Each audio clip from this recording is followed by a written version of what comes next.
کالے بھونڈ اور بھیڑوں کا تو ویسے بھی آج کل سوشل میڈیا پہ بڑا چرچا ہے، اور اس کو ایز استعارے کے طور پہ بھی آج کل بڑا استعمال کیا جا رہا ہے سیاسی بحث و مباحثوں میں۔ بھیڑ ایک انسان دوست، ایک فائدہ مند انسیکٹ ہے، اس کو مارنا نہیں چاہیے۔ بسم اللہ الرحمن الرحیم، السلام علیکم۔ اچھا جی، آپ نے بھیڑ دیکھی ہے؟ بھیڑ، بھونڈ، تموڑی، ڈیمو، ہارنٹ، کوئی کالا بھونڈ، اس طرح کا آپ نے ڈیفینیٹلی اگر پاکستان میں رہتے ہیں، اور اگر آپ جنریشن ایکس سے آپ کا تعلق ہے اور آپ کو بچپن میں تموڑی نے نہیں کاٹا، تو اس کا مطلب یہ کہ آپ انتہائی شریف النفس بچے واقع ہوئے، کیونکہ یہ ممکن ہی نہیں کہ گرمیوں کی چھٹیاں ہوں اور ایکس جنریشن کے بچے جو ہیں وہ گرمیوں کی چھٹیوں میں درختوں پہ شتوت کھانے، امرود توڑنے کے چکر میں بھیڑوں سے ان کا پال نہ پڑا ہو، واسطہ نہ پڑا ہو۔ اچھا، یہ بھیڑیں گرمیوں میں اکثر پائی جاتی ہیں، اور اس بار غیر معمولی طور پہ کم پائی گئی ہیں۔ کم از کم جہاں پہ میں کھڑا ہوں یہاں پہ پچھلے سال بہت زیادہ بھیڑیں تھیں، اس سال نہیں ہے، حالانکہ ہم نے کوئی سپرے وغیرہ نہیں کیا، لیکن شاید جو گرمی اتنی شدید ہوئی ہے اس میں ان کے بچے، ان کے لاروے جو ہیں وہ چھتوں میں مر گئے ہیں، یا پھر ان کے انڈے جو ہیں وہ ہیچ نہیں ہوئے۔ کوئی نہ کوئی ایسا پرابلم ہوا ہے جس کی وجہ سے بھیڑیں اس بار بہت کم نظر آ رہی ہیں، اگرچہ کالی بھیڑیں کافی متحرک بھی ہیں اور کافی جو ہے نا وہ ایکٹیو بھی ہیں۔ تو I'm سوری، ایسے ہے کہ بھیڑ جو ہے وہ ایک نقصان دہ نہیں بلکہ فائدہ مند ایک انسیکٹ ہے، اور اس کے بہت زیادہ فائدے ہیں، لیکن ہم اس کوئی فائدوں کو نہ جاننے کی وجہ سے اکثر و بیشتر ان کو مار دیتے ہیں، ان کے چھتے وغیرہ جو گرا دیتے ہیں۔ تو آج کی اس ویڈیو میں میں آپ کو بھیڑوں کے فوائد کے بارے میں تھوڑی سی آگاہی دلواؤں گا۔ بھیڑ، دھموڑی، بھونڈ گرمیوں میں پکنک خراب کرنے کے لیے جانے جاتے ہیں، مگر یہ ایکو سسٹم کو بیلنس رکھنے کے لیے بہت ہی زیادہ اہم ہوتے ہیں۔ یہ قدرتی پیسٹ کنٹرولر کا کام کرتے ہیں۔ اگر یہ بھیڑیں نہ ہوں تو دنیا میں مکڑوں اور ان جیسے دوسرے کیڑوں کی بھرمار ہو جائے۔ یہ سبز مکھی، تیلا اور دوسرے زر رسا کیڑوں کے لاروے اور انڈے کھاتے ہیں، حتیٰ کہ یہ بھی دیکھا گیا ہے کہ بڑے بڑے کیڑوں کو بھی یہ مار کے اٹھا کے اپنے لارووں کے لیے لے کر جا رہے ہوتے ہیں۔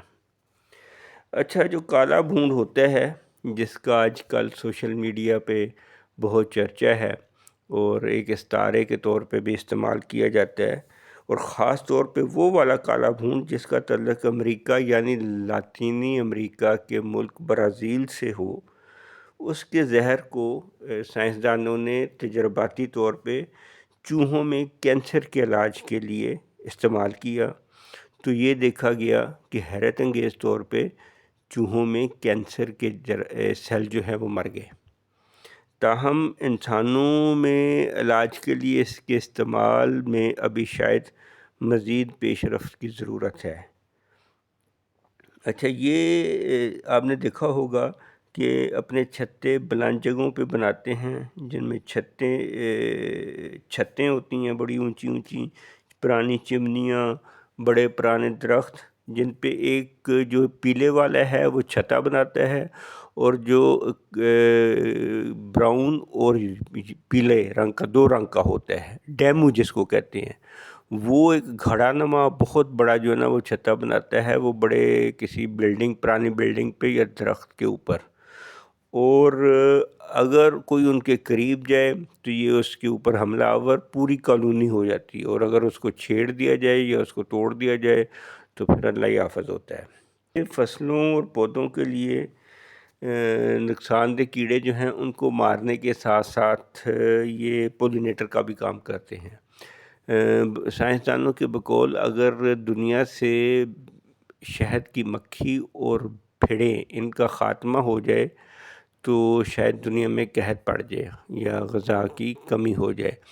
شہد کی مکھیوں کے بعد دوسرا جو سب سے بڑا پولینیٹر ہے وہ ان بھیڑوں کو کنسیڈر کیا جاتا ہے۔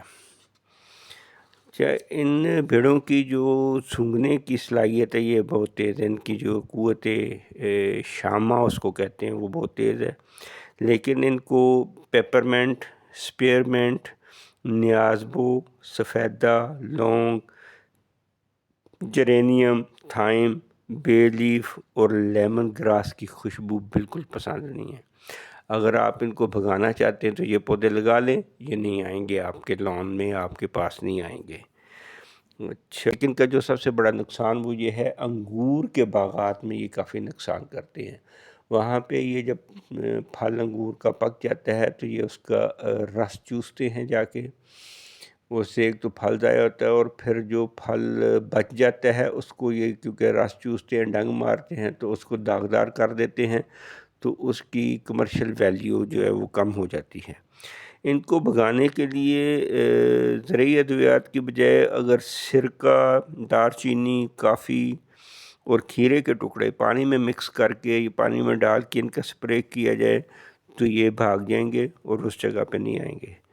تو جناب یہ چند باتیں تھیں اس بھیڑ کے بارے میں، بھونڈ بھیڑ کے بارے میں۔ قدرت نے کوئی چیز بھی بے مقصد نہیں پیدا کی، اور نہ ہی کوئی مخلوق ایسی ہے جو کہ خام خام انسان پہ حملہ کر دے۔ یہ انسان ہی ہے جو دوسروں پہ بلا ضرورت اور زبردستی حملہ کر دیتے ہیں۔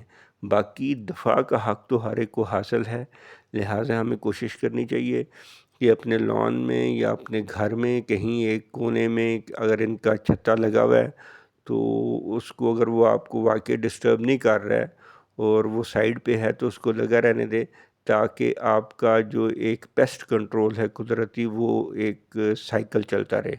تو امید ہے آپ کو ہماری یہ ویڈیو پسند آئی ہوگی۔ اپنے خیالات کا اظہار ضرور کیجیے گا۔ ویڈیو پسند آئے تو اس کو شیئر بھی کریں اور لائک بھی کریں۔ آپ کا بہت شکریہ۔ السلام علیکم۔